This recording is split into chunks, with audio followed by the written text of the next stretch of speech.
Chapter 15. Weebach, the hotel manager, waylaid me in the lobby when I got back.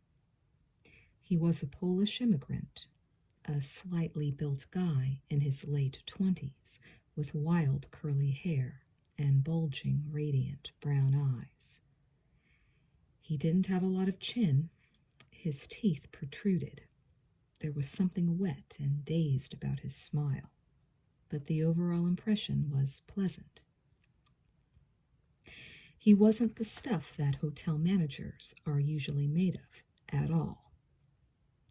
He was very nervous and in awe of everyone, including the staff he was meant to manage. They all took advantage of him because his English was bad.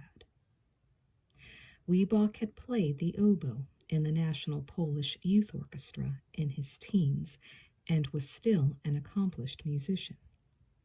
He dreamed of one day finding time to practice again and of perhaps gaining a place in an American orchestra. He sometimes invited me to listen to music in his room. It was Weebach who'd fought for me to be allowed to have the baby grand piano in my room. "Mr. Cole, come." He led me nervously to the end of the lobby, out of Miss Bream's earshot. "You know we very much like you. Much good friend of the hotel always, Mr. Cole." "Sure." "This is terrible business with police. Miss Bream has big mouth. Tell all the people in hotel." I was furious, I said, with great concern. "Furious. It's been a terrible mistake." "Mistake? Yes?" He looked at me hopefully. "They were looking for a Julian Coleman. Wrong name. Wrong person. I made a big protest, Weebach, and told them we were prepared to sue." "No sue," Weebach said. "Not necessary to sue. But the police will send an official letter of apology and pay for any damages to the room." "Ah, good news." He clapped his hands. "Now Miss Bream shut the mouth of gossiping. Now all is understood." I felt lousy feeding Weebach a line of goods like that, but I needed time to think. As I crossed the lobby, Miss Bream rapped a key on her countertop to attract my attention. Her eyes were frozen over with disapproval. "Your sister is waiting in your room," she said. "She insisted I let her in." "Fine." "She called down to the desk and thought your room had been robbed. I'm afraid I was forced to tell her the room had been searched by law enforcement officers." "That's very thoughtful of you, Miss Bream. Please tell as many people as possible. I'd like the news to get around."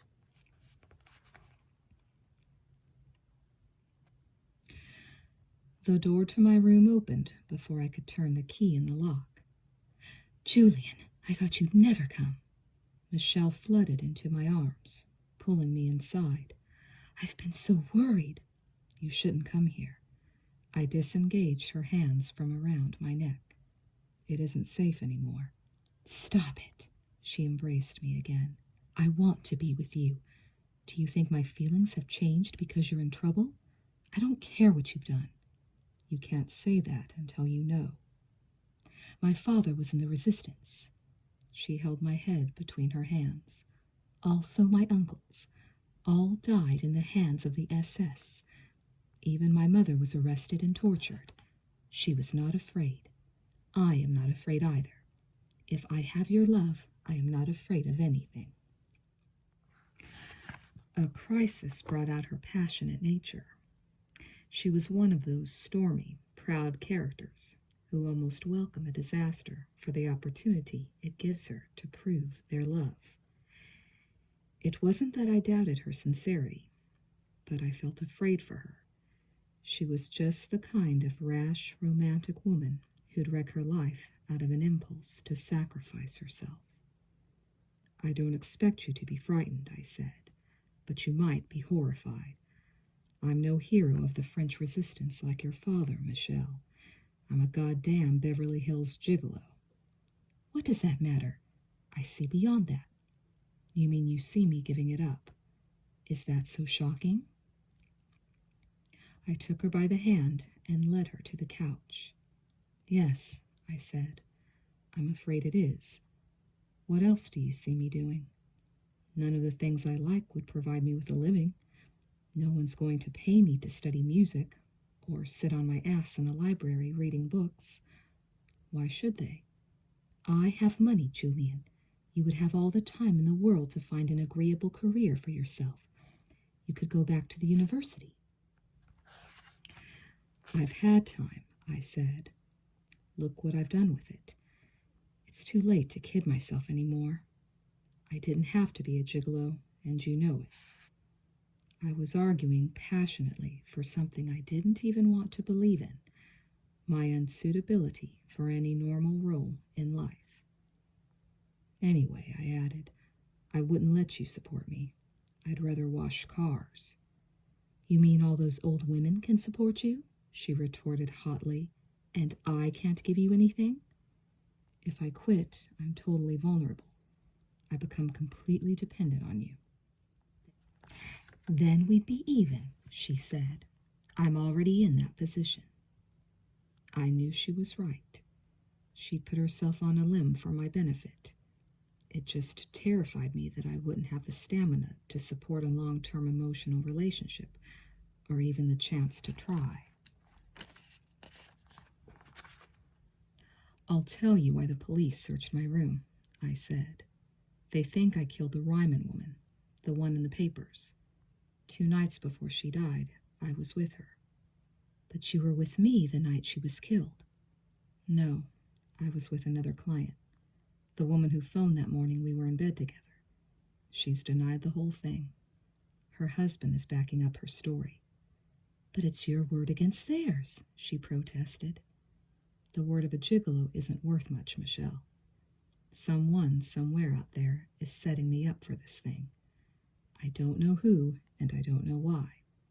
For all I know, this room is bugged and the phone is tapped. The cops even know about you. Let them know, she cried. We're in this together.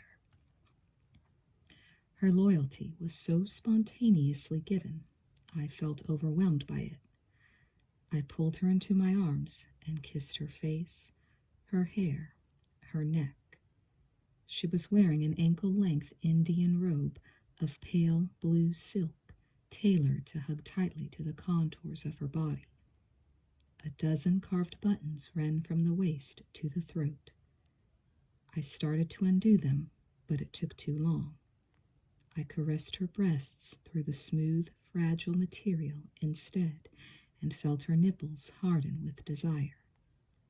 She stayed perfectly still, watching me with a calm, kindly light in her eyes. I didn't understand why she wasn't responding. She was usually actively reciprocal in our lovemaking. Looking at her, sitting with her legs crossed under her, with fine, upright posture, her shoulders square, her face inclined slightly, I felt a surge of tenderness for her. She was so finely made, with such a melting, lovely expression on her face. Her value suddenly came home to me. I eased her backwards on the couch, kissing her gently at first, and then with increasing passion as my hands explored her breasts and thighs. We caressed each other like that through our clothes for several moments until I started to draw the silk gown up her thighs. No, not yet. She held my wrists. Huh? Please, Julian, I don't want to fuck yet. Why not? Let's just be like this some more. So we returned to caressing and kissing each other, but I was baffled by her reaction. I was hard and she could feel me against her. When my hand caressed between her thighs, I could feel how hot and wet she was through the material. Her breathing was progressively deepening, but again, when I tried to roll her gown up her hips, she locked her hands around my wrists. What's wrong? I just want to make out some more. She kissed me. I pushed her back, baffled. Michelle, you love to make love. What's wrong? I love to be with you, to talk to you. I love it when you kiss me, when you touch me, but not when you fuck me. Because when you fuck me, you go to work. She pressed her face flat against a sofa cushion and sighed. But you loved to make love before. That was before. Before what? Before I cared about you. I moved over her and began touching her again, but she didn't respond. You're supposed to understand women, Julian, she said. Why can't you see how frustrating it is for me not to be able to give you any pleasure? I'm not blind. I see the way you dramatize your orgasm just to give me pleasure. Such a big production, but you really hold yourself above everything. Always at a distance, always in control. But I love to give you pleasure. You tell others to take pleasure, but you won't take any for yourself. You won't let yourself go. But I get pleasure from pleasing others. She sat up and smoothed her hair and then stroked my cheek. It's funny, she said. My whole married life I've been like you, trying to please my husband, sacrificing my wishes for him. It gave me the upper hand, and I had a good conscience. I was brought up to think of pleasing others first, but over the last year my conscience hasn't been so good. I began to realize that I wasn't really unselfish, but only afraid. I didn't have the courage to take what I wanted. I'd made a virtue out of my weakness, that's all. I want you to have the courage to take what you want from me. Does that sound so strange? It scares me, I admitted. I don't know if I can do it. It scares me too, darling, she smiled, but I wouldn't love you without your fear. At that moment, it seemed an extraordinary thing she was saying. She had seen through my defenses to a buried person whom I never dared let out. Always before in my experience, the world had been content to take me at face value and question no further. Now suddenly, here was a woman rejecting what all the others had accepted and demanding for herself what I'd always thought of as the private, inwardly damaged part of my being. We did everything we could think of to each other except fuck that evening. We were like two teenagers on a couch, circumventing the fact we had no contraceptives. It was innocent, perverse, outlandish, childish eroticism which I'd known as a young adolescent and forgotten still existed. She made me come in her hand, and then later put me between her breasts and made a soft, warm tunnel of them, finally taking me into her mouth when I started to come. They say that men and women fall in love easily in wartime. Neither of us knew that night what would happen the next day, or if we would ever be allowed to see each other again. There was something urgent and pure, some added dimension that gave our glances and caresses a special radiance and meaning that night. When we finally made love, it was done with a kind of endlessly gentle mutual submission, as if we were trying to conceive a child and wanted it to be the fruit of everything that was most passionately tender between us. Chapter 16. It was an interlude only, for the nightmare reasserted itself almost instantly the next morning in the form of the blond, pug-nosed policeman. He was leaning against his car across the street when we came out, with a look of deadly boredom stamped on his face. I walked Michelle to her car and then returned to the hotel entrance and paused. I had noticed a man standing by the entrance when we came out. He was a young man with red hair slicked down and carefully parted, dressed in a light tan Ivy League suit and silk striped tie. He wore horn-rimmed glasses. His face was chubby and rather immature. He looked like a young lawyer or stockbroker. He had been leaning against the side of the building reading the Wall Street Journal, and now I noticed he had moved about 10 yards down and was leaning against a car, watching me over the top of his newspaper. When I caught his eye, he looked down and made a production of being deeply preoccupied with what he was reading. The police were watching me, but they made no pretense of the fact. Who was this character who looked like a chubby, pompous prep school boy? I carried on to the corner and joined a group of people lined up at a bus stop. There was a long wait, and by the time the bus came, about 10 people had joined the line behind me. One of them was the policeman. Several places behind him was the man in the horn-rimmed glasses. At the last minute, I stepped out of line and hurried off toward Westwood Boulevard.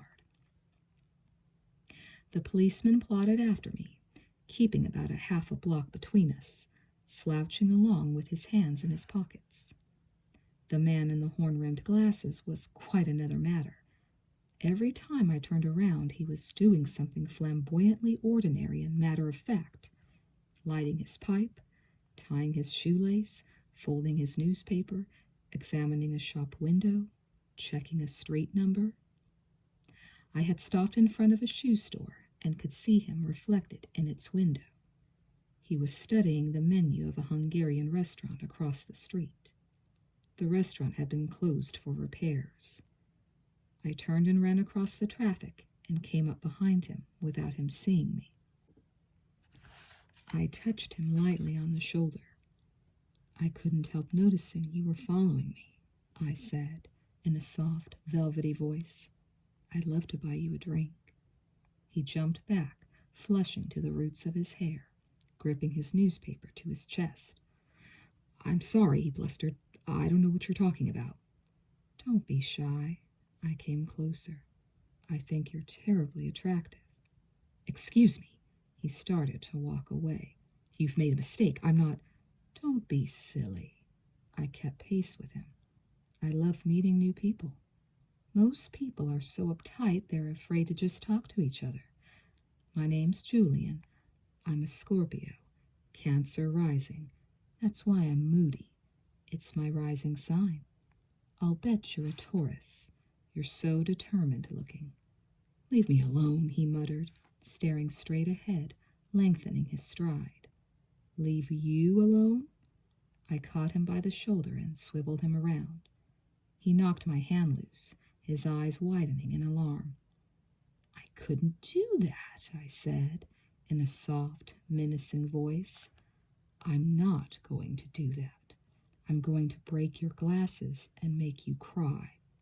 That's right, I'm going to beat the shit out of you."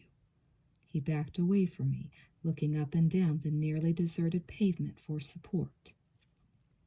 I don't know where my nerve was coming from. Although flabby, he was bigger than me, and I didn't know the first thing about fighting. I suppose, if worse came to worst, and he started to beat me up, I was counting on the policeman to intervene. "Who's paying you?" I advanced on him with my fist cocked. "What are you talking about?" He backed up, stumbled against the steps of an office entrance, and came to rest against a plate glass door. "I'm going to put you through that glass door face first," I muttered. From watching movies and television, every American knows the nominal etiquette of violent confrontations, and I was no exception. I knew how to come on like a thug. "I'll call the police," he gasped. "There's a policeman across the street," I said. "Go ahead and call him." He looked hopefully over my shoulder. I made a lunge for him, grabbed his suit by the lapels, and tore the wallet out of his inside breast pocket. "Give that back! One more peep out of you and I'll break your fucking arm." I shoved him away and glanced through his wallet. It was a long, crocodile model for the busy executive, with laminated plastic infolds for photographs and credit cards. "Let's see," I said. "Floyd Connolly, born Boston, Massachusetts, August 12th, 1953. You're awfully young for this kind of work, Floyd. That a picture of your girlfriend? So. Her eyes are too close together. You have no right. Only $2 in cash. But I guess with all those credit cards, you don't need cash. State Congressional Library Pass, State of California Employee Identification, U.S. Senate Pass, Richard Staples. I snapped the wallet shut. Who the fuck are you? You can read, can't you? You work for Senator Staples? What's it look like? He twisted his chin up defensively. What the hell are you following me for? I was told to. He took off his glasses and began polishing them with the end of his striped tie. By the senator? Who else? I gave him his wallet back and stared at him, trying to make sense of it. How long have you worked for Staples? 6 months, he said breezily. I don't think I like you following me, Floyd. I was following the senator's wife, he protested. When you met her, I started following you. It's nothing personal. Of course not. It isn't going to be anything personal when I give you a poke in the eye either. Ha ha, he laughed weakly. I wish you'd stop saying those things. I'm just doing my job. Following the senator's wife isn't government work. I'm a junior aide. I have to do what I'm asked. Tell the senator that if he wants to know something about me, all he has to do is pick up a phone. I'll tell him anything you want. He had an earnest, humorless look on his face. You don't have to threaten me with physical violence just because I'm doing my job. He smoothed out his tie and added complacently, Anyway, I don't know what you're making a fuss about. The senator knows. Knows what?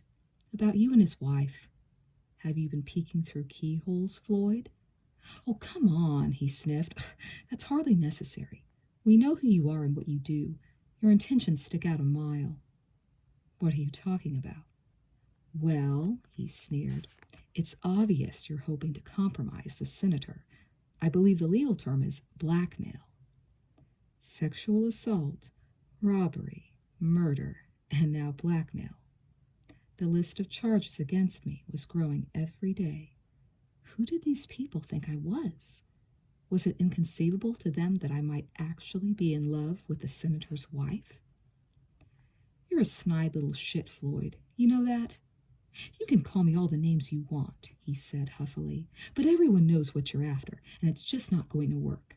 The senator wasn't born yesterday. For some reason, it infuriated me more that Staples believed I was trying to blackmail his wife than that the police thought I was guilty of murder. You tell the senator to meet me at 3 o'clock this afternoon. The Highland Fling.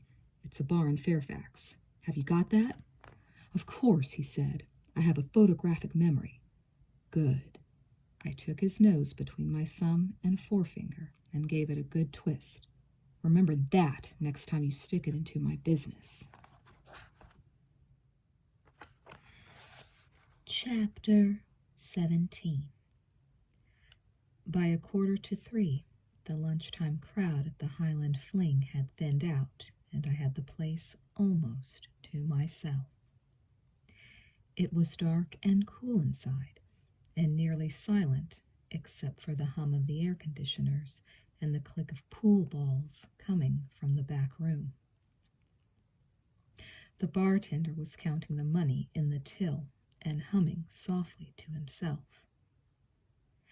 At about 10 minutes to 3, 2 men in dark suits entered the bar. One of them took a seat by the door, while the other one glanced into the back room.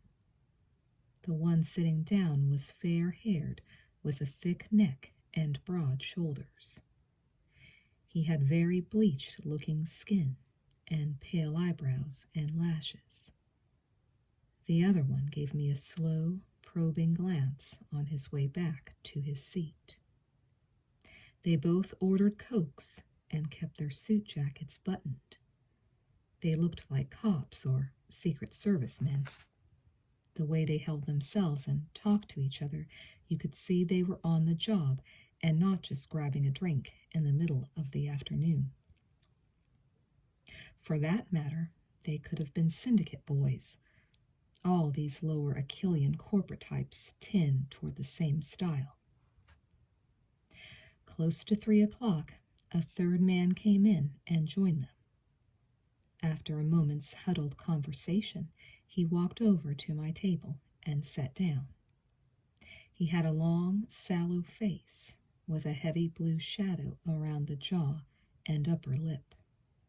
His eyes had the black, oily shine of olives. "Cole?" "Yes." "You're not wired by any chance?" I looked at him, puzzled. "Bugged," he said. I just looked at him, saying nothing.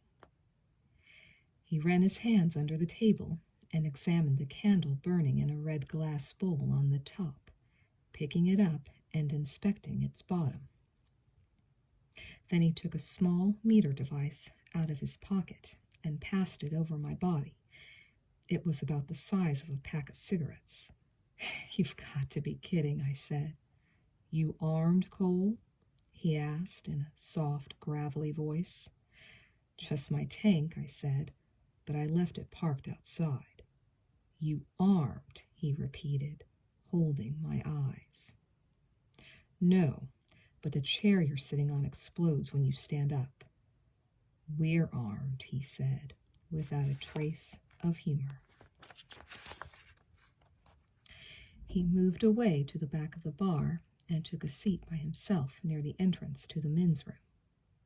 One of the men at the other table got up and walked out and came back a moment later with the senator. It was dead on 3 o'clock. Staples had gotten to the cloak and dagger spirit, too.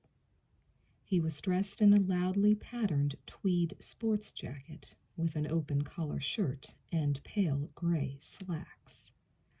Large dark glasses hid most of his face, and his blonde hair was concealed by a snap-brim Panama with a black band. With the shades and the hat tilted low on his forehead, he could have been a bookie or some variety of racetrack dandy. He bought a drink at the bar, and then with a casual glance around the room, came over and joined me. He removed his hat and took off the sunglasses. He was not quite as young as I'd remembered. There was something of the aging actor about his looks, a worn-out glamour which you see in carefully preserved older women and homosexuals in their 50s. The blonde hair didn't quite ring true. The teeth were too aggressively perfect. It was a look I disliked in men, for it made me anxious for their dignity, unwillingly conscious of all the telltale signs where their age showed through the carefully maintained illusion of youth. I'd always seen Staples before in the public limelight, the golden-haired senator with the 100-watt smile. It was only now, when no trace of a smile was visible, that I saw his mouth was actually thin-lipped and rather brutally carved. "I received your message, Mr. Cole," he said. "I thought I'd come see you in person." "Do you always travel with that entourage?" "When I'm dealing with certain types, it seems advisable." "Uneasy lies the head that wears a crown." "I would have thought Shakespeare was hardly your line." His lip lifted in a faint sneer. "Why don't you tell me what my line is, Senator?" He stirred his drink with the plastic swizzle stick, took a sip, and patted his lips with the napkin which had printed on it, "Don't go away mad, just go away." "I have no interest in playing games, Cole," he said evenly. "I know what you are. Tell me what you want, and we can terminate this meeting." "What do you think I want?" "I've had you researched." He waved his hand in dismissal. "I can't stop my wife from making a fool of herself, but I can stop her from being blackmailed." "You don't know what you're talking about." "Don't I?" he grimaced. 4 days ago you murdered a woman in Hollywood for her jewels. I won't bother with the niceties of presumed innocence. The next night you saw my wife at a fundraiser and subsequently seduced her. You did it for one reason and one reason alone. You think you can blackmail me into helping you get off the murder charge. Maybe that's what you'd like to believe. Is it? My wife asked me last night about the Ryman murder. It didn't make any sense until I heard you were the prime suspect. Have you discussed this with Michelle? I asked. It was a useless question. It didn't take much to see that Staples wasn't the kind of man to confide in his wife. His kind of man confided in no one. His response to a failing marriage was to have his wife followed, and when he uncovered a lover, to buy him off behind her back. You won't blackmail me, he said. You can threaten to spread our names over every tabloid in the country, but I won't interfere in the legal process. You may think that kind of publicity would ruin my career. You're wrong. I'd eventually get the sympathy of the public. I'd come out stronger than before. You sound like you've already taken a Gallup poll. How much to get you out of my hair? He snarled. That's all I want to know. Not a dime, Senator. I'm seeing Michelle because I want to see her.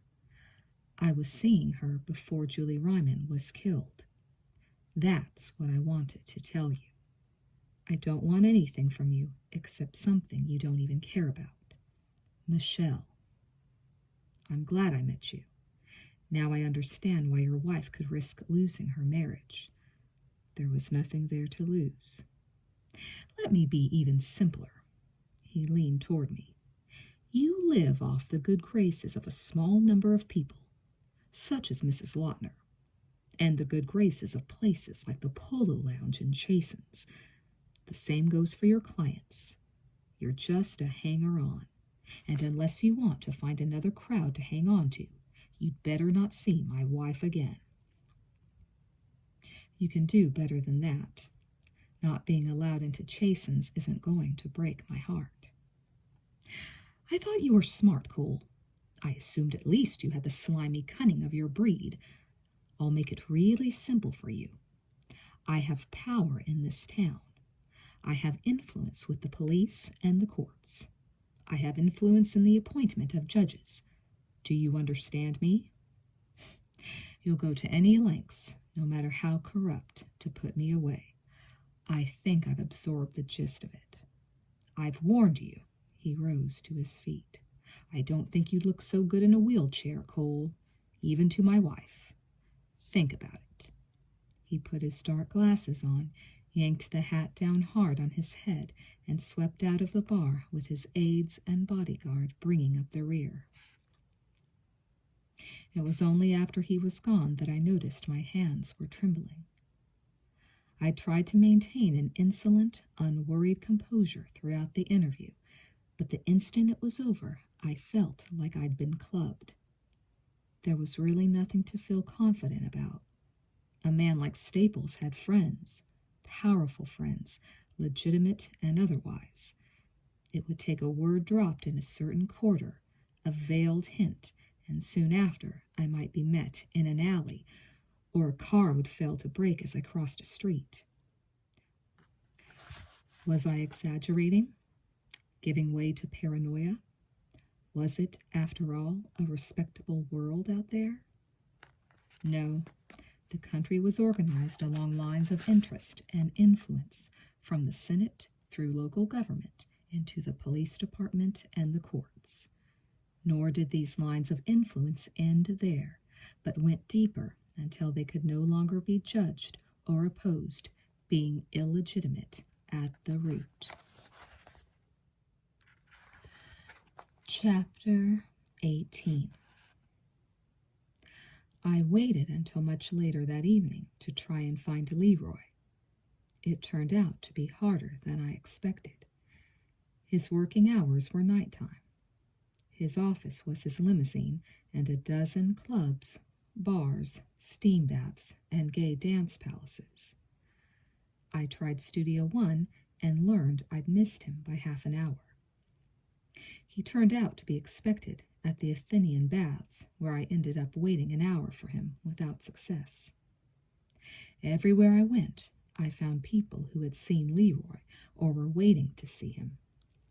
It was one of his habits to give out his schedule for the night and then play a subtle variation on it. He was like some dictator afraid of political assassination. He didn't like the world to be able to count on him definitely being anywhere at any time. He was dealing coke that night, holding large sums of money that belonged to other people. Buying heavily, making drops, all the while keeping up his normal round, procuring boys for clients and making his collections. If I didn't see him, I felt his influence everywhere. An aged queen waiting in a bar for a boy in Leroy's stable. A group at the baths waiting for reds and cocaine. A young junkie hustler hoping to get on Leroy's books.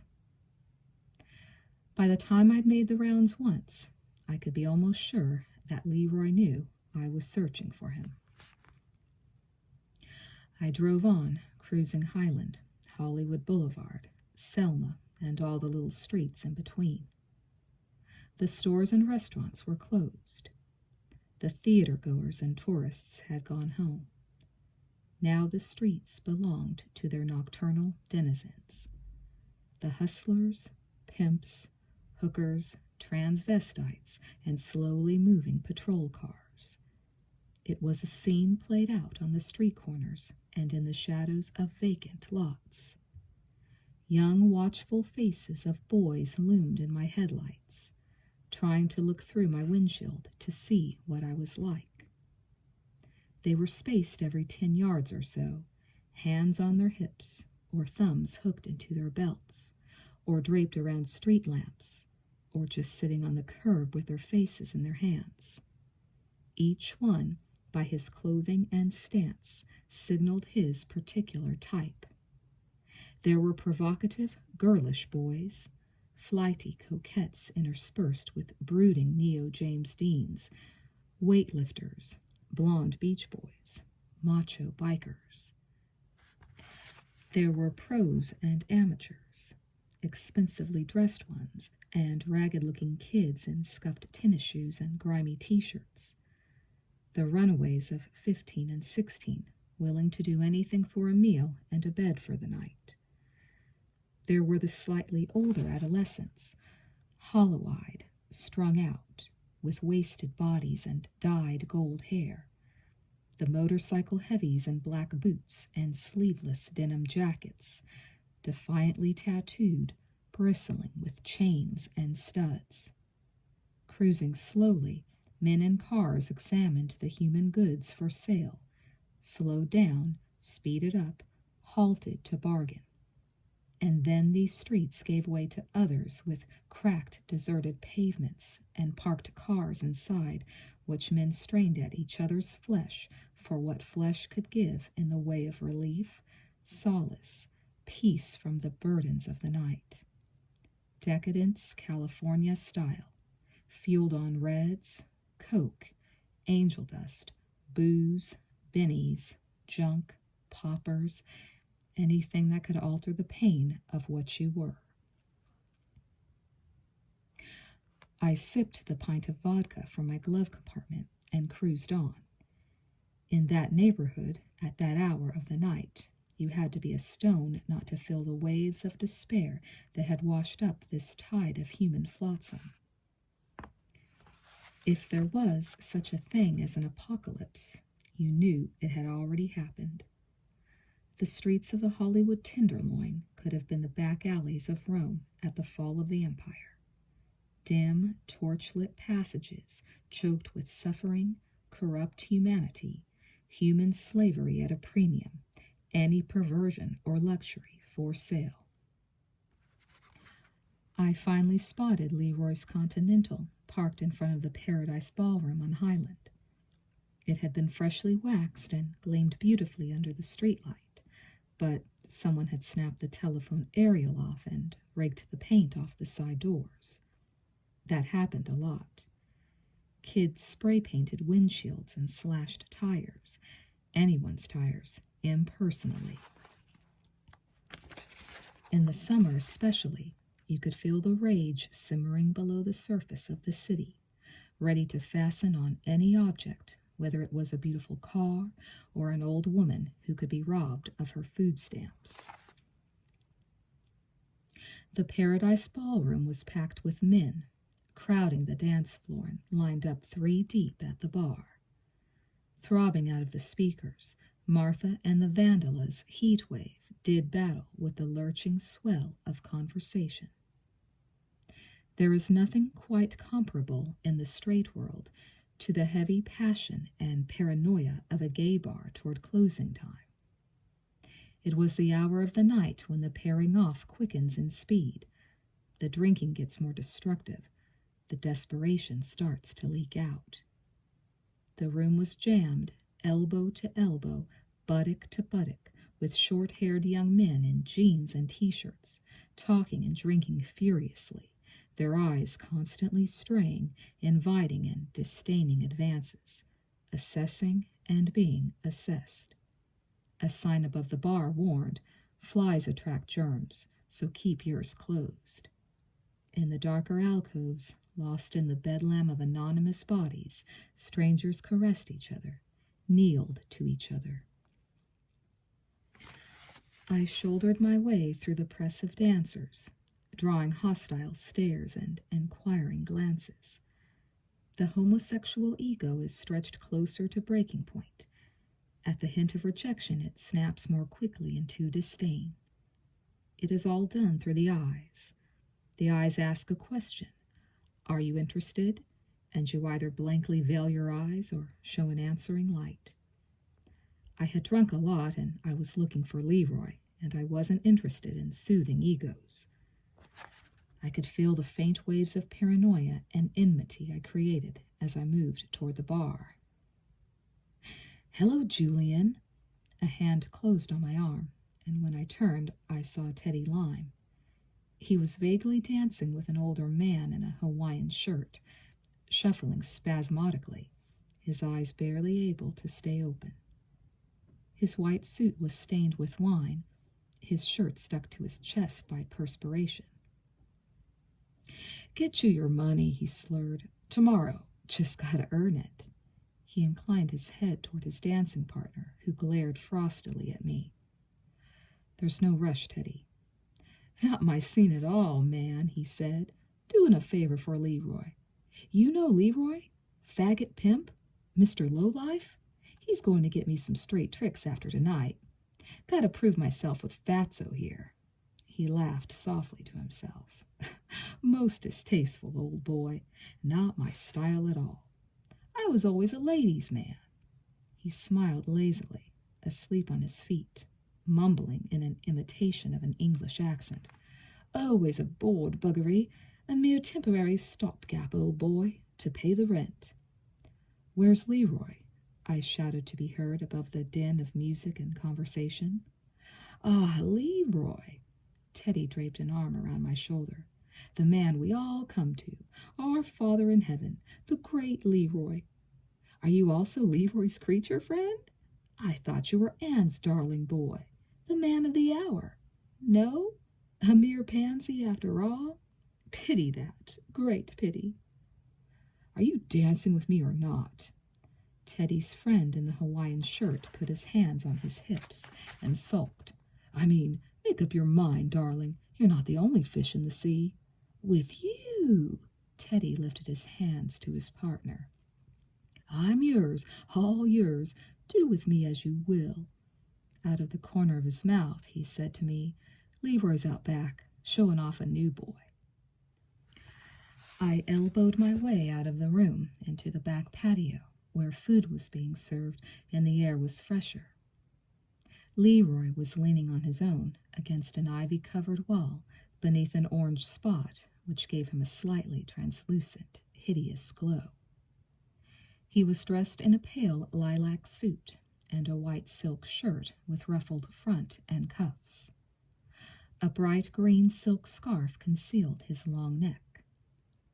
The brim of a white borsalino was tipped rakishly low over his forehead, and he was smoking a spectacularly carved amber-yellow meerschaum.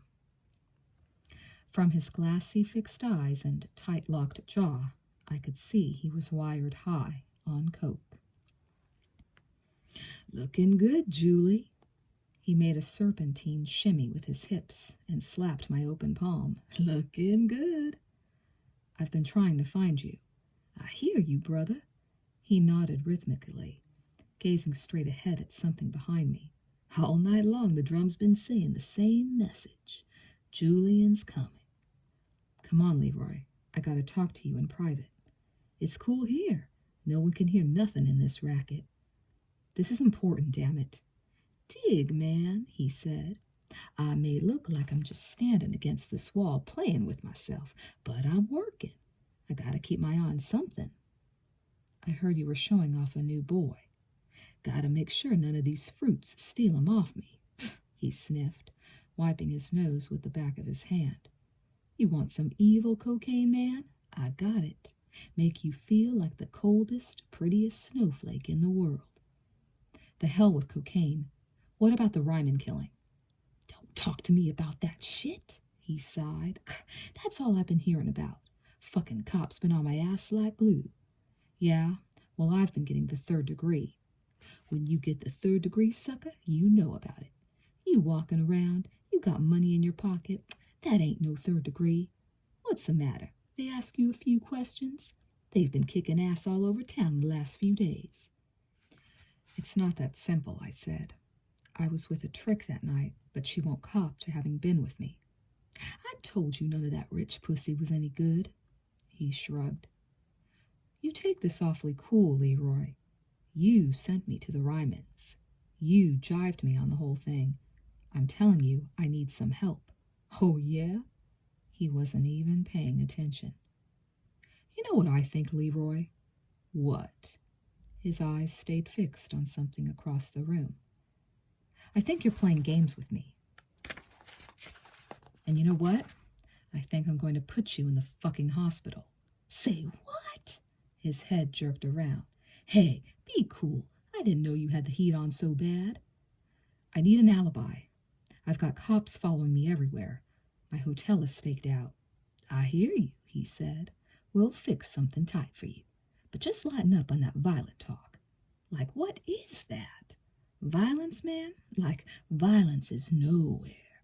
The cops is just running everyone's ass ragged because they haven't got anything. They've got me. They think I'm Jack the Ripper." "Yeah? Well, they never did catch old Jack, did they?" He chuckled. "If I was a cop, I'd be more interested in Ryman himself. That's a freak." "But he's got an alibi." "It's probably as phony as yours is going to be." Leroy leaned over to me. "Step into the John, brother. I'll turn you on to something that'll clear your head. I got a thing later on tonight I'll let you in on. $200. The crowd in the main room was migrating out onto the patio. A sea of bodies pressed us back against the wall. "I'm through doing your shit, Leroy." "A little distraction would be good for you," he crooned. "Through with creep acts. I'm finished with it. This whole scene. I don't want to know any more." I hadn't thought about what I was saying, or even known I was going to say it. The words seemed to come out perfectly formed. A decision. I was retiring. The second I'd said it, I knew it was right. It was purest impulse, but sometimes that's the only way of regaining possession of yourself, like heaven, which has to be taken by storm. I wanted out. I had wanted out for a long time and been afraid to admit it to myself. "I heard about your other problems, too," Leroy said casually. "What problems?" "Your clients, Julie. Your rich pussy. They're looking for new boys. The cops have made you too hot.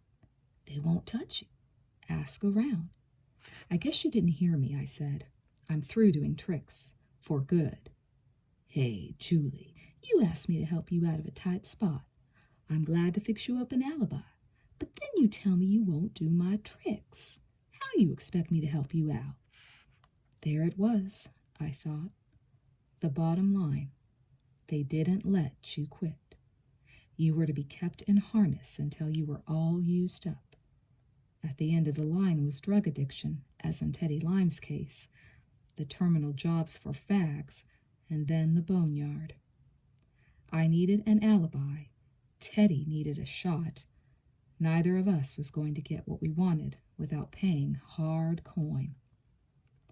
Put it this way, Leroy, I said. You got me in the tight spot. If I go down on this one, you're just going to be one more street nigger who made it to Folsom. You hear me? Why you bad-mouthing me? He cried. You'll get your alibi. How am I supposed to know you're through doing tricks? I was trying to hustle myself a little business. I'll tell the cops everything, Leroy. I smiled full in his face. Enough to put you away for a long time. I'm getting you the fucking alibi, he said furiously. You got it? Would you stop talking about the goddamn police? Sure, Leroy. I just wanted to clear the air. I'll be seeing you around. This time he didn't offer me his hand or go through any of his super dude routine, and I didn't offer him mine. He'd said violence was nowhere, but in the end, it was the only thing he respected. Chapter 19. In my dreams that night, a seething tableau of lividly grotesque faces laughed and mocked me. I remember moving through the rooms of a smoky, labyrinthine cellar filled with dwarves, obese women, cackling queens, snarling dogs, and pale, narcissistic couples with dreamy, remote faces full of cruelty and disdain. An icy black shadow followed me through the warren of rooms, breathing over my shoulder in a dry, obscene wheeze. It lurked at the edge of my field of vision. I started to run, and it suddenly sprang at my face. It was wizened and black, like a charred human skeleton, and it held a rake lifted to strike at me. I screamed and woke up with my chest heaving as if I'd been suffocated. It was already light outside. I threw open the windows and breathed in the already warm air. The low summer sky was washed with pastel tints of chemical waste. The city lay prostrate under a sun that had risen but remained invisible behind its cover of smog. Normally the birds sang loudly in the morning, but the courtyard was silent. I could still feel the alcohol in my blood from the night before, throbbing around my eyes and temples. After drinking several glasses of ice water, I lay down on the couch and went back to sleep. The smell of smoke awoke me. It was a smell you associated with another season and another part of the country, the hint of wood burning in a distant snow-bound field. I sat up and looked around the room. Papers from my desk were scattered over the floor, and the curtains were flapping and blowing in front of the open windows.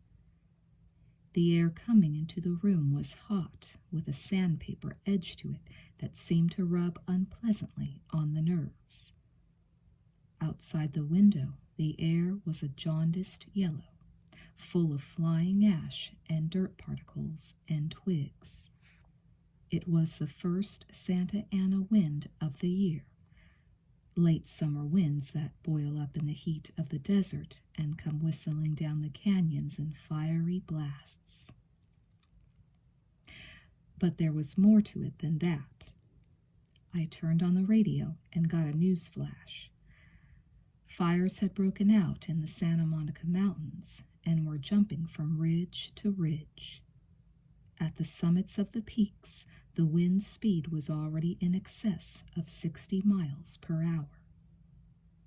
A rain of ash like a black snowfall was floating down over the city.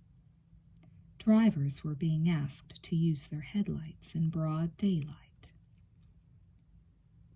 Looking down into the hotel courtyard, I saw the small swimming pool had turned gray. The plants and white flagstone paths, the deck chairs and tables were all covered in a fine charcoal soot. Some of the descending particles were the size of curls and ribbons of burned newspaper. But it was the light that was the strangest thing. Such an unearthly yellow light, it seemed to belong to another landscape and period of time. You half expected to see dinosaurs lumbering through it and giant flying lizards beating the air with their wings. I rubbed my eyes. My whole body was hot, itching, and subtly irritated. It was the kind of weather where your nerves cry out for rain, but you know for a certainty it won't come.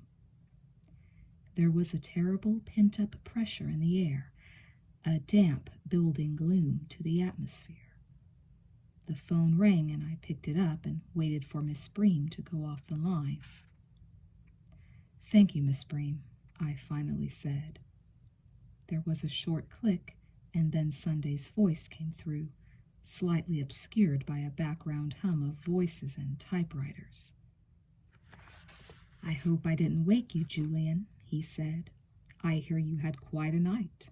Jarvis tells me you really did the rounds." I don't know who Jarvis is.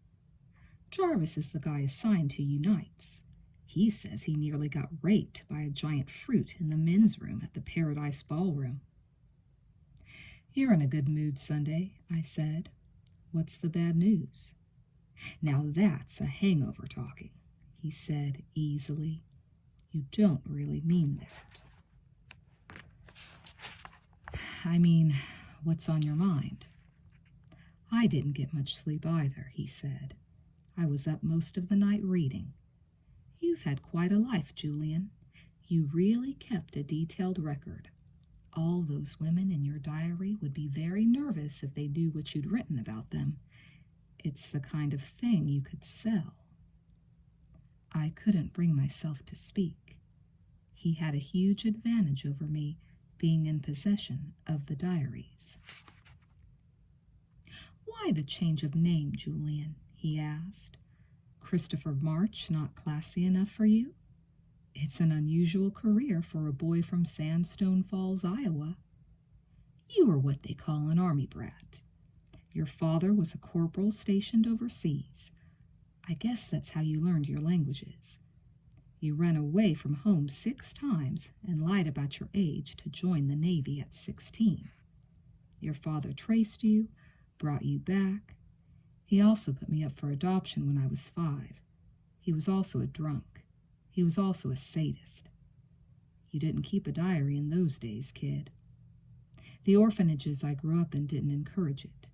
Have you got a point you're aiming at, Sunday, or is this just your way of amusing yourself? You rejoined the Navy at 18, got out on a medical discharge a year later. You went to school in France, then 2 years working as a purser for an airline. Fired for missing too many planes. From there, you worked cruise ships as an entertainment director. You've done a lot of traveling. That's right. You were arrested in New York on a smuggling charge, trying to bring an antique violin into the States from Paris. It was a favor for a friend. I didn't know it was valuable. I wasn't convicted. My friend owned up and paid the duty. You roughed up a guy yesterday on Westwood Boulevard. Had yourself a little scuffle. He was following you. I didn't notice. Later in the day, you had a meet with some syndicate people. They were in a rented car. We're trying to find out who they are. Sunday's imagination appeared to be taking flight, weaving some melodramatic fantasy, though the senator's clandestine behavior did smack of organized crime. Anyway, it isn't all clear yet, but we'll get there. All that traveling you've done, working for the airline, the boats, the smuggling charge, the connection with an LA pusher. I think you were a drug courier for some outfit. I think you got contacts with some big hoods. I think you're trying to set up a route out of the country. I think you better come in this afternoon at 3 o'clock and let us put you in a lineup." "You've been watching too much television," I said. I like to think big, he said. 3 o'clock, Casanova. The line went dead. The last time he'd got me away from my room, it had been a decoy to search it. I wondered what he had in mind this time. Did he seriously believe any of the things he'd told me? Or was it just more of his Kafka-esque technique to sow panic and confusion? I should have showered and shaved and changed my clothes, but I didn't seem to have any energy. I just sat in an armchair by the window and watched the black ash coming down through the yellow sky, smoked cigarettes, and agonized over what I ought to do. I must have dozed off because the next thing I knew, I was awakened by a pounding on the door and the sound of my name being called. It was Michelle. I bolted out of the chair, flew across the room, and threw open the door. There she was, looking quite small and almost plain in tennis shoes and jeans and a faded t-shirt. She was wearing no makeup, and her eyes looked faintly bloodshot and worn. For some reason, this made her seem all the more precious to me, but when I embraced her, she merely sagged listlessly in my arms. When I tried to kiss her mouth, she turned her face into my chest and sighed unhappily. "What's the matter, baby? You look completely worn out." "I didn't get much sleep." She disengaged herself and walked slowly into the center of the room and looked around. She let her handbag drop to the ground, then hugged herself as if she were cold. I'd never seen her behave like this and couldn't figure out what was the matter. Still, the sight of her had given me new energy, and at least I knew that I had some good news for her. I made her sit down on the couch and warmed her hands between mine. "I've been thinking about what you said the other day," I said eagerly. "I think you're right. I really do want to change. I've decided to—" "Don't say anything, Julian." She pulled her hands free, tears suddenly filling her eyes. "What do you mean? I can't bear to hear it."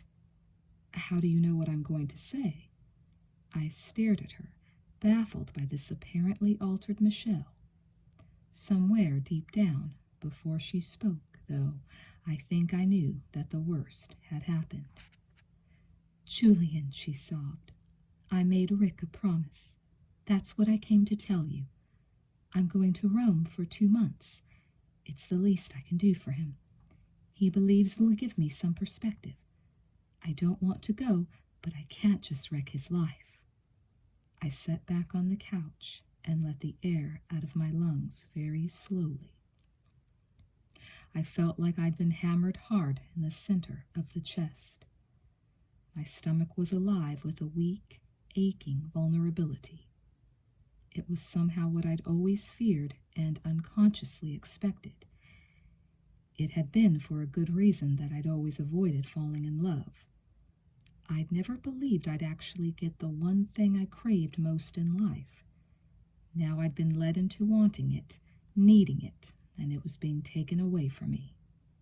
"Will you wait for me?" she pleaded. "When are you leaving?" "Next Monday."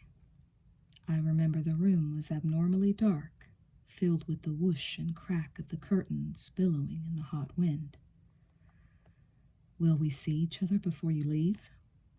I knew how to mask my feelings. My question was posed with a kind of casual affection, as if she was a friend whose welfare interested me. "I don't know if I could stand it." She burst into sobs and groped blindly for her handbag, rummaging for tissues. "I don't know," I said, with that sensation of unreality you feel when you agree with something that is going to make you unhappy for the rest of your life. "You're probably right. There's a lot at stake. It's better this way." She lifted her face to me with a trace of horror in her eyes. Her skin was so translucently pale I could see a wash of freckles over the bridge of her nose and cheeks which I'd never noticed before. "I have to know if you'll wait," she whispered. Where I'm probably going, Michelle, that's the only thing they let you do. Wait. I've talked to Rick about that. She paused and looked at me to see how I was taking it. He's going to try and help you. He knows you're innocent. I could have told her I'd seen her husband and he wasn't about to do anything, but what was the point? I don't want his help, I shrugged. We'll just have to see how it all turns out. I knew I didn't really have any right to ask anything of her or expect her to get involved in my life just as it was breaking to pieces. Still, the news of her imminent departure brought me very low. I'd believed she would stick with me. It was pretty hard to take, and I felt that everything was running against me. For in a way, my decision to quit being a gigolo was because of her. But I didn't tell her that. It hadn't been her pity that I wanted when I first started liking her, and I was determined to live without it now. Chapter 20. When I asked for Sunday, the desk sergeant called over a young policeman who escorted me to a tiny cubicle at the end of the hall and told me to wait inside. There was a wooden bench, a bare electric bulb, and another door that was closed. There was not enough room to sit on the bench without your knees hitting the wall. I smoked a cigarette and then another, and by then the air was so bad I had to open the other door. It gave on to a large, high-ceilinged room divided into sections by wire mesh screens. At the far end there was a desk for fingerprinting suspects and a curtained-off enclosure where mugshots were taken. Directly in front of me, a young Mexican stood in front of a high desk, slowly removing all his clothes and leaving them in a pile on the floor. A plainclothes police officer then gave him a body search. The Mexican was made to open his mouth, bare his armpits, lift the soles of his feet, and finally bend over and spread the cheeks of his buttocks. Groups of policemen moved in and out of the room, carrying files and escorting suspects from one part of the station to another. The Mexican's body looked pale and undernourished in the harsh electric light, his nudity almost surreal among the dark blue uniforms. His skin was milky white, except for his face, forearms, and a dark sunburned V at the throat. Time passed slowly, and I could feel a kind of claustrophobic panic trying to get a hold on me. Between the pale green walls of the cubicle, I found it hard to breathe easily, but I was afraid to move into the larger room. Sounds echoed sharply. The jangle of keys, iron doors clanging shut, typewriters and telexes and police radios all chattering. A steady stream of suspects was being processed through the room, mainly blacks and Chicanos, with the occasional white derelict. One man was brought in by brute force, a young, expensively dressed guy with a purple and black bruise swelling the side of his face. He was very drunk, but looked like a guy who might be a successful Beverly Hills real estate agent or the owner of a business. As he was led handcuffed into the room, he was spitting out abuse at the two officers holding his arms. I gathered they had had something to do with the bruise on his face. He kept yelling about his brother-in-law, who was a lawyer, and how the police would eat crow when they found out who they'd manhandled. His curses and threats continued as he unwillingly stripped off his clothes, growing weaker as he got down to his underpants. His noisy performance had drawn a crowd from the adjoining rooms. He didn't want to take his underpants off. Suddenly the fight went out of him, and he began weeping, but the policeman paid no more attention to his tears than to his threats. The ordeal of stripping in front of the police silently and profoundly affected everyone I saw that day. It was more effective than any physical beating, attacking you at your most vulnerable point.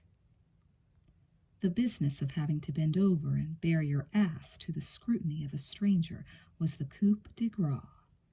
It was what you'd had to do for your mother in childhood. Now, symbolically and literally, it was driven home to you that your ass belonged to the police. You could shout and mouth off all you wanted. Nothing changed the fact that they now controlled your body, and that was all that counted. It didn't take much imagination to see how I'd get on in prison. I didn't have the street savvy or survival skills to exist unharmed in that world. Other men would forcibly try and use me as a woman, and if I resisted an individual protector, I'd be vulnerable to gang rape with a razor blade at my throat. The punishment would not be so much the denial of a free life outside as the imposition of the nightmare existence of prison. I didn't know whether I'd been forgotten, or Sunday had purposefully let me cool my heels so that I might have just such sobering intimations of what lay in wait for me. Whatever, by the time someone collected me for the lineup, I was well loaded with dread and nervous fright. The waiting room for the lineup was in the basement. I was the last to arrive, and I got the impression the 6 other men had been held there for some time before my arrival. 4 of them were dark-haired, blue-eyed men of my age and build, though none of them looked at all like me. The other 2 were fair-haired and middle-aged. We weren't allowed to speak to each other. Large white numbered cards were hung around our necks, and we were herded through a door onto a platform mounted at the end of a darkened room. A battery of lights was turned on us. A voice from a wall speaker said, "All right, boys, stand full face, please." I was in the center of the line, number 4. "They gave us the bad spot," the guy next to me grumbled. "What do you mean?" "Witnesses always tend to pick out the guy in the middle. That's where the pigs put the guy they want identified." We were made to slowly turn around and then walk a few steps forward and back like an unwilling chorus line. Cigarettes glowed in the darkness beyond the stage, and occasionally a face suggested itself around a burning ember and vanished again. "All right, boys, that'll be all," the voice said, then added, "Don't call us, we'll call you." He didn't get any laughs.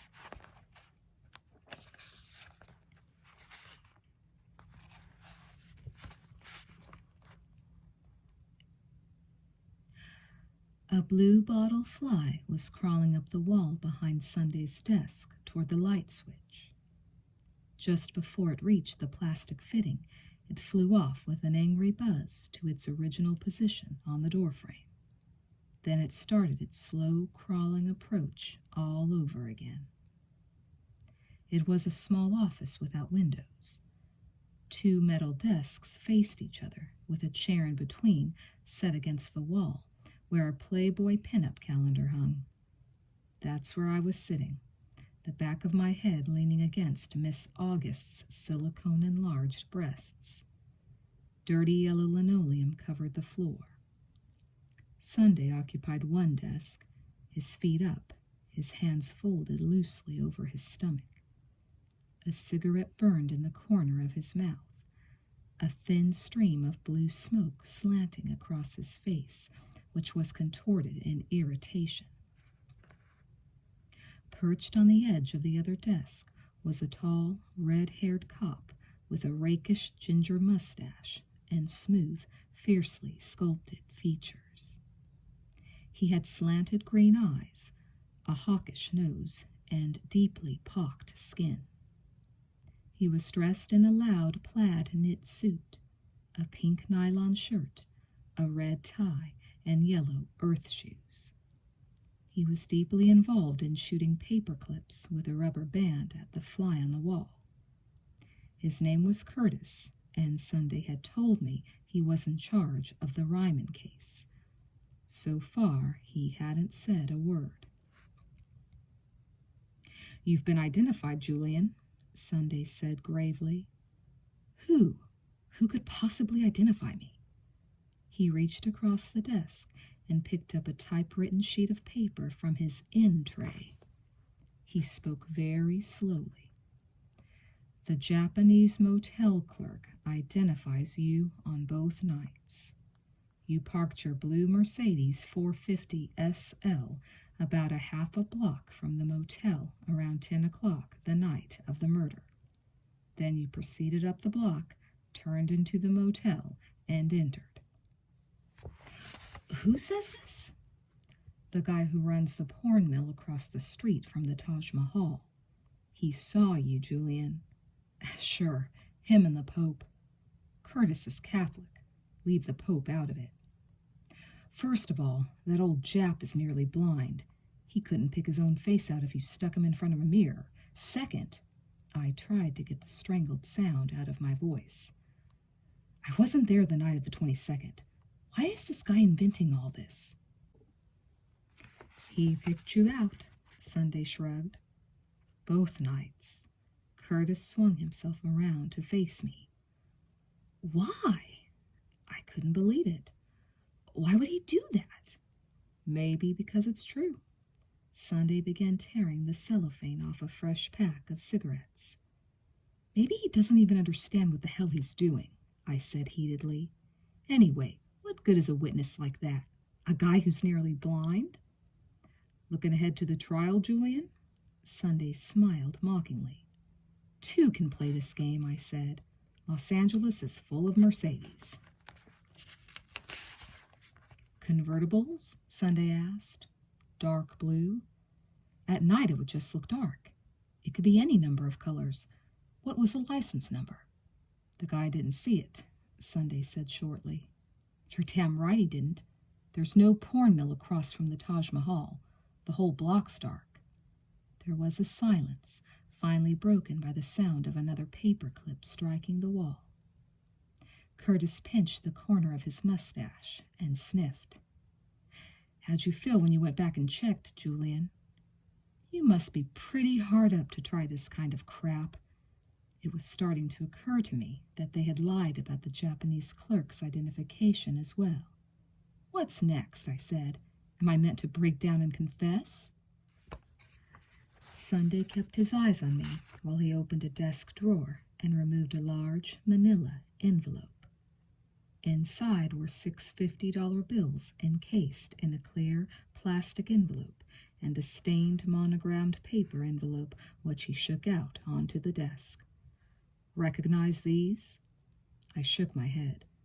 "They were found under your mattress." Sunday's voice slowed down with a deceptive laziness. "The envelope we found them in is covered in Julie Ryman's fingerprints.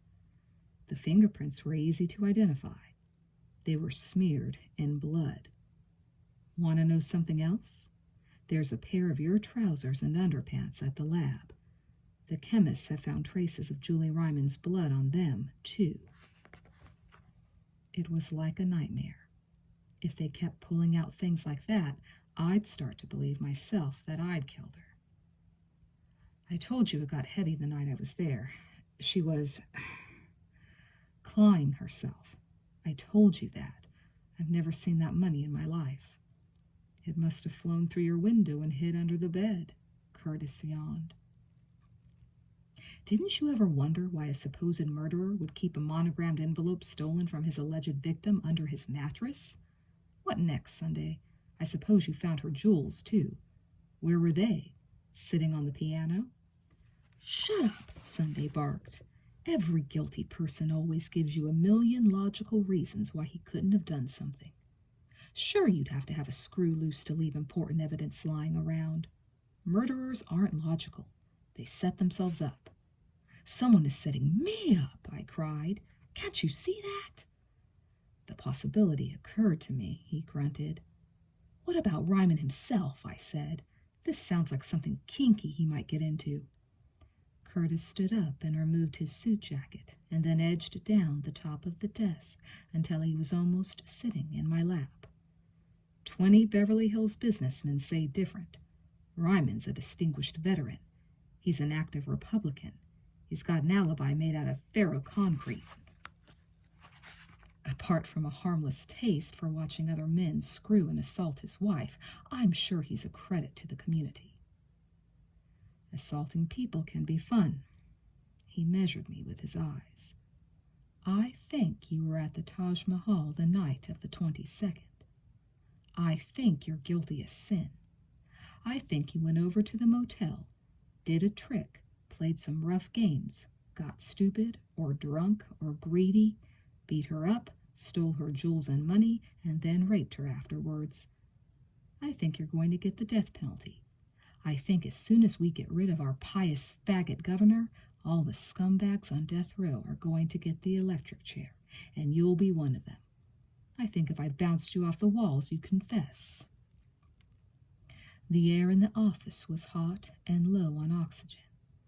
A spicy, sweaty smell came off Curtis in waves.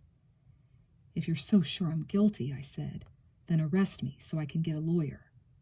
Sunday blew some smoke and waved it away from his face. We think you're guilty, but we're not going to recommend your arrest, he said. We don't have enough evidence yet. Anyway, you're easy to find. If you are being framed, Curtis said, you can do us and yourself more good on the street. I think you guys know damn well someone planted that money under my bed. I looked from one to the other. You could have put a giraffe in the middle of the lineup, and the Jap would have picked it out. I think you know Ryman is a bug, but you're afraid to make waves, just like you're afraid to get the truth out of Lisa Williams and her husband. I don't think it bothers you a hell of a lot if the wrong guy goes down for this. That's what I think. Thinking may not be your strong point, kid. Sunday got up. Can I go now? One other thing, Julian, he said. A guy like you doesn't wear well in the joint. The other cons are going to take it out of your ass. We can fix it so you're protected inside, or just let things take their normal, ugly course. Next time you feel like mouthing off, remember that. We may not look like much, but right now the police are about all you've got. Chapter 21. I was waiting for the elevator up from the underground garage of my hotel when I saw a movement in the shadows near the entrance ramp. Or did I? I couldn't trust my senses anymore. Just driving back from the police station, I'd nearly had 3 accidents because I'd kept looking in my rearview mirror instead of watching the traffic ahead. I pushed the elevator button again. I could hear voices coming down the shaft as someone held the door and conversed on the floor above. Again, out of the periphery of my vision, I sensed a movement across the garage. A glint of yellow and white in the shadows cast by one of the concrete pillars. Something familiar and ice cold seemed to brush the back of my neck.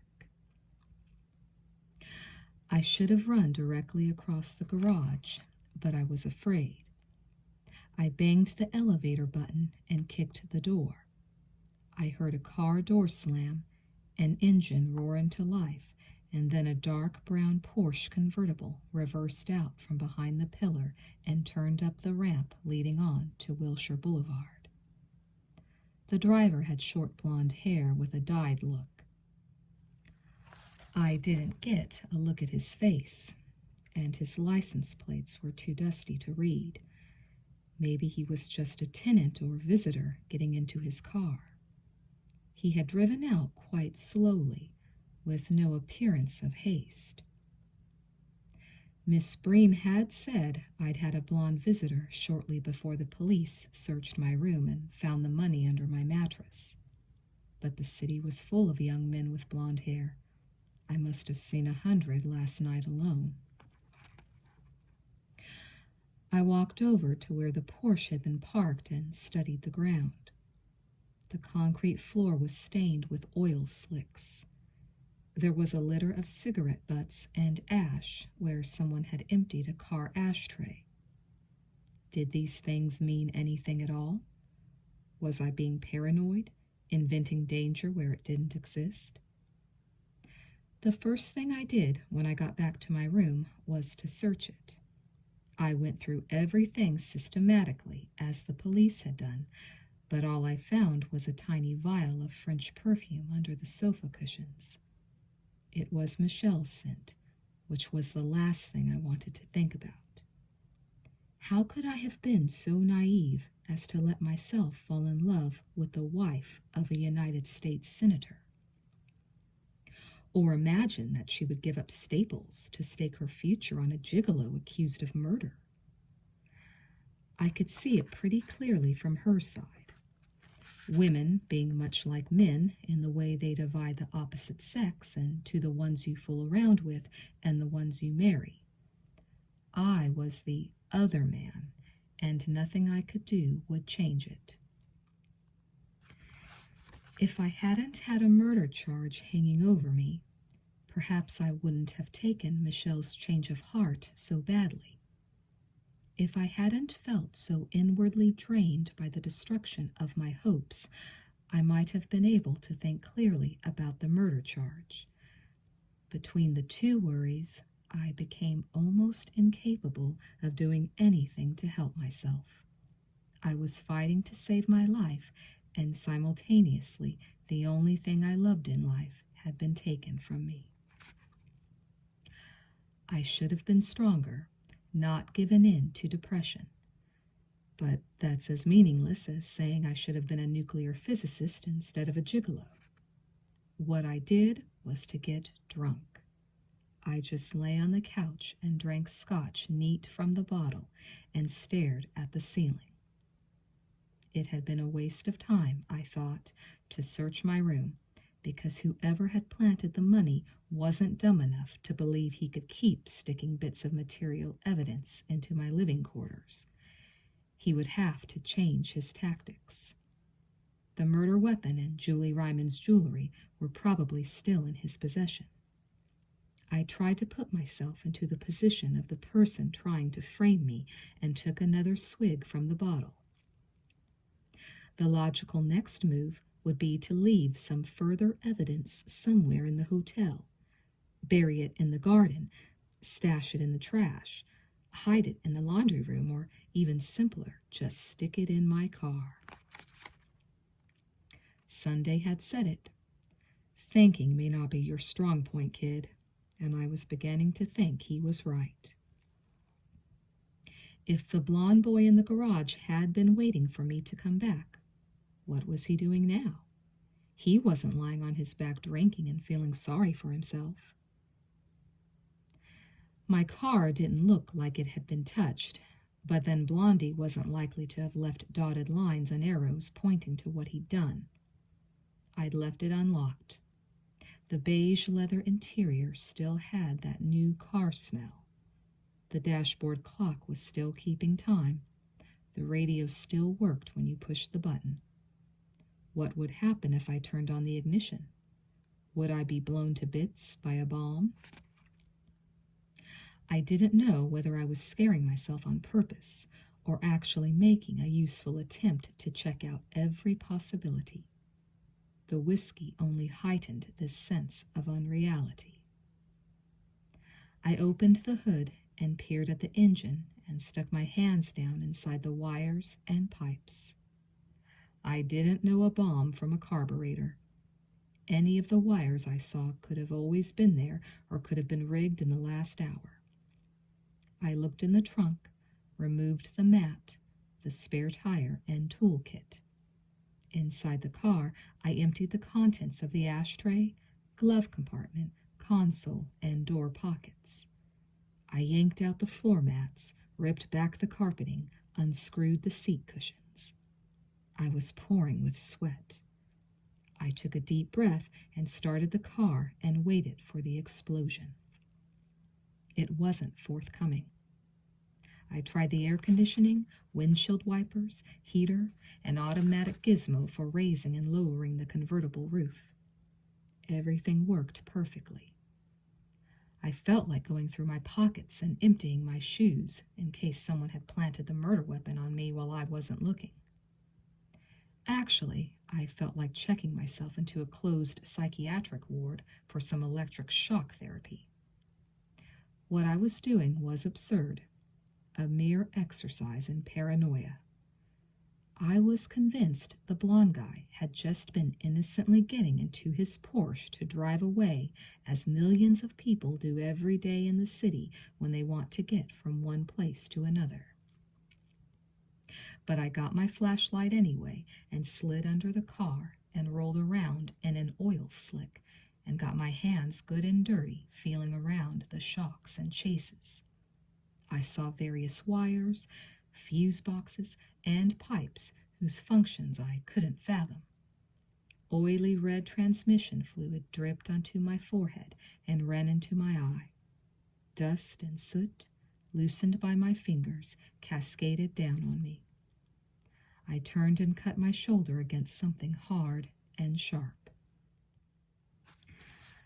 The last thing I did was pop the hubcaps off.